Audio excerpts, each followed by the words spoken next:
के इस आयोजन में, जहाँ पे मिशन शक्ति फेज़ 5 के थ्रू आपको गुड टच और बैड टच के बारे में बताया जाएगा। ये समय ऐसा है, जिस स्टेज में आप आ चुके हैं, आपको लग रहा होगा कि ये आपने इसके बारे में अच्छे से सुना भी होगा, लेकिन अगर हम इस क्लासरूम में बैठे जितने भी बच्चे हैं, उनसे अगर एक्सपीरियंस पूछेंगे, तो मुझे लगता है कि 80% जितने भी बच्चे हैं, किसी न किसी समय किसी न किसी घटना का शिकार हुए ही होंगे।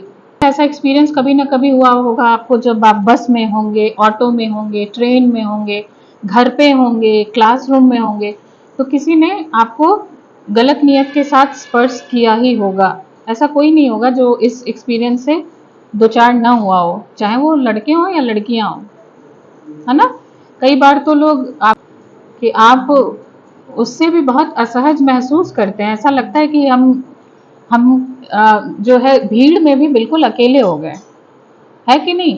हाँ, लड़कियों को पता है, ड्रेस पहने हुए हैं तो भी हमारे साथ ये प्रॉब्लम होती है, हम वेस्टर्न ड्रेस अप में हैं तो भी हमारे साथ ये प्रॉब्लम होती ही है ना।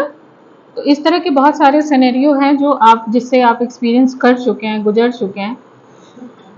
इसका जो हम लोग आज बात कर रहे हैं, जब आप लोग स्कूल टाइम में होंगे तब इतना इस बारे में प्रचार प्रसार की आवश्यकता नहीं महसूस होती थी, लोग इतने अवेयर नहीं थे, और इतनी घटनाएं होती भी नहीं थी। आपको अगर याद हो कि कई बार बड़े बुजुर्ग वो वॉच भी करते थे लोगों को, तो कई बार उसका पॉजिटिव हमें रिस्पांस भी मिलता था कि अगर किसी बच्चे को गलत काम करते हुए देख लें, जैसे लड़के हैं, लड़कियां हैं, कोई भी कुछ गलत हरकत में इन्वॉल्व है, तो वो डरते हैं कि भाई ऐसी जगह ना करो जहाँ कोई हमारी पहचान का हो, क्योंकि हमारे घर तक खबर पहुंच जाएगी।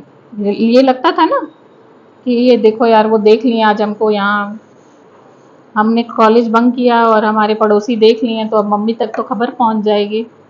तो डर लगता था, और लोग जिम्मेदारी समझते भी थे। जो आपके पड़ोसी होते थे वो भी आपको अपने बच्चे की तरह ट्रीट भी करते थे, जो टोका जाए, है ना। आपको भी लगेगा तो आप ही बोल दोगे कि आपको क्या मतलब, या पड़ोसी को भी लग सकता है कि हमें क्या मतलब, जो कर रहा है करे, तो घर तक कुछ नहीं पहुंचता है। और इसका नतीजा ये होता है कि बहुत सारी गतिविधियों में हम धीरे धीरे धीरे धीरे इन्वॉल्व हो जाते हैं। हम ये सारी चीज़ें अगर चर्चा कर रहे हैं, तो इसका मतलब भी ना कि कोई ना कोई तो अप्लाई करते हैं। देखते हैं कि बहुत सारे जो शोषण वाले केसेस हैं, वो घर के लोग ज़्यादा इन्वॉल्व होते हैं, है ना। आपका कोई खास व्यक्ति ही होता है। जब आप बहुत डीपली रिसर्च करते हैं, तो आप देखिए कि छोटा बच्चा हो, बड़ा बच्चा हो, बहुत बार आपको स्टार्टिंग फेज जो है वो घर, तो इससे क्या होता है, सामने वाले को और ज़्यादा शह मिल जाती है, तो वो अपनी, तो यहाँ पे क्या चीज़ ज़रूरी है। आपको तो गुड टच बैड टच पता है ना। जो आपका बहुत क्लोज है वो आपको अच्छे से गले लगा सकता है, आपको प्रेम से रख सकता है। इसके लिए कोई जेंडर बायस नहीं है। आपकी जैसे आपकी माँ है, मौसी हैं, बहन है, पापा हैं, चाचा हैं, मम्मी हैं, ये कोई भी हो, आपको प्रेम से खुशी में दुख में गले लगा सकता है, वो स्पर्श पता चलता है। ठीक, जब किसी का टच आपको असहज लगने लगे तो उसको निगलेक्ट मत कीजिए। अगर कोई आपके पीठ पे भी हाथ फेर रहा है, उसके भी तरीके होते हैं। आपके बाल पे भी हाथ फेर रहा है तो उसके भी तरीके होते हैं ना। सामने वाले का विचार क्या है, तो उसको आपको नहीं डरना। आपने गलत काम नहीं किया, आपने टोकना है, और अपने मम्मी पापा को तो सबसे पहले बताना है कि मुझे अच्छा नहीं लगता है जब ये इस तरह से मुझे टच करते हैं या करती हैं। तुरंत टोकना है, बताना है, और समझा करके, ठीक है। ये जब हम चर्चा कर रहे हैं, तो इसमें आप ये बिल्कुल अच्छे से पहले समझ लीजिए कि इसमें आपकी कोई फॉल्ट नहीं है। और अगर आपके मन में भी इस तरह का विचार आता है, तो उसके लिए सबसे पहले क्या ज़रूरी है कि इस पे हम किसी समझदार व्यक्ति से काउंसलिंग करें।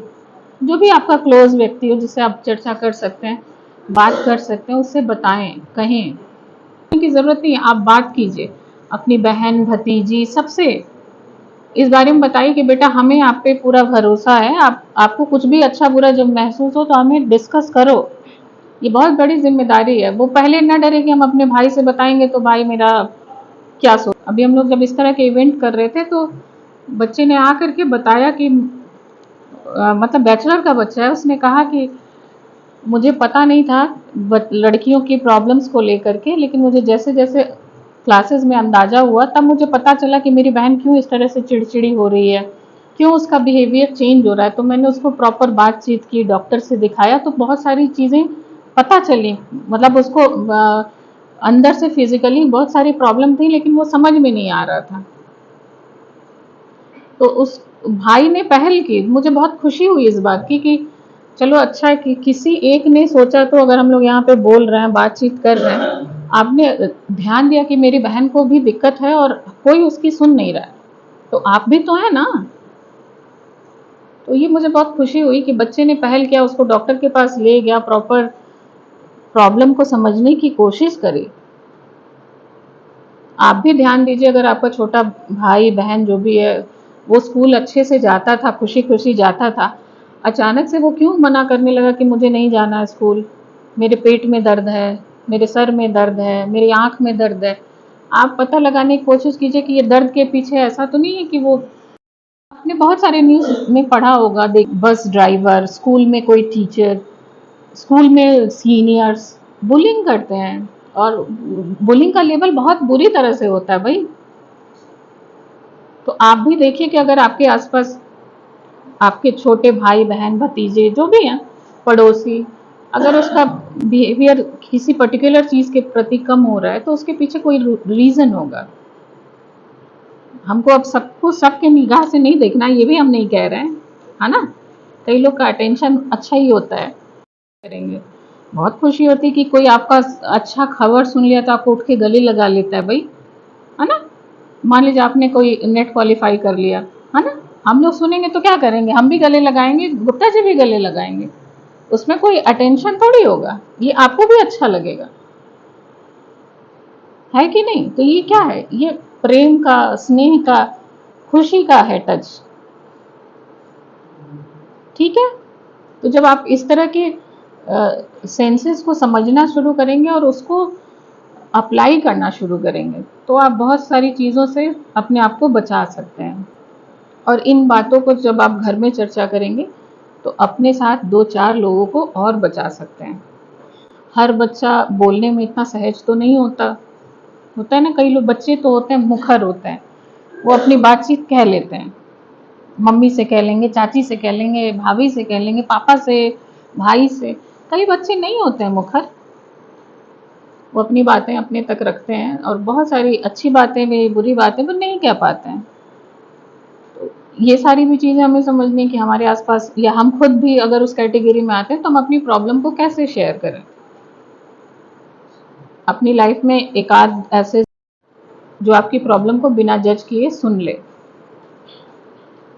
ठीक है। और ये कोई बड़ा इम्पॉसिबल काम नहीं है, थोड़े दिन आप अप्लाई कीजिए पहले तो, हम ही क्यों ढूंढें, थोड़े दिन हम भी तो बन जाएं किसी के लिए,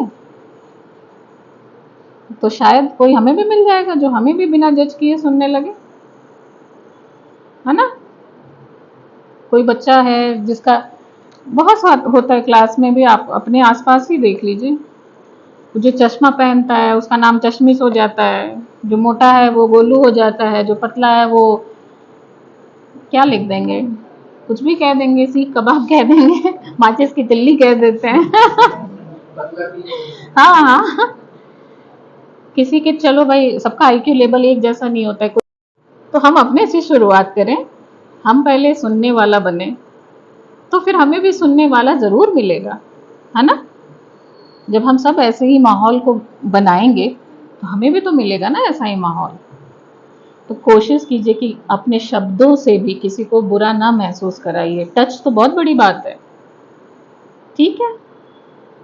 आप दूसरे की फीलिंग को जब ऐसे बातों से समझना शुरू करेंगे तो टच से भी समझना शुरू कर देंगे। ये एक पहला लेसन है, हम हमेशा दूसरे से ही अपेक्षा ना करें, थोड़े बदलाव हम अपने भीतर भी लाएं। क्योंकि देखिए मैंने आपसे भी स्टार्टिंग में किया कहा है कि सिर्फ शोषण होने वाला वर्ग नहीं है, एक वर्ग है जो इसको अप्लाई कर रहा है, चर्चा करने की बहुत आवश्यकता है।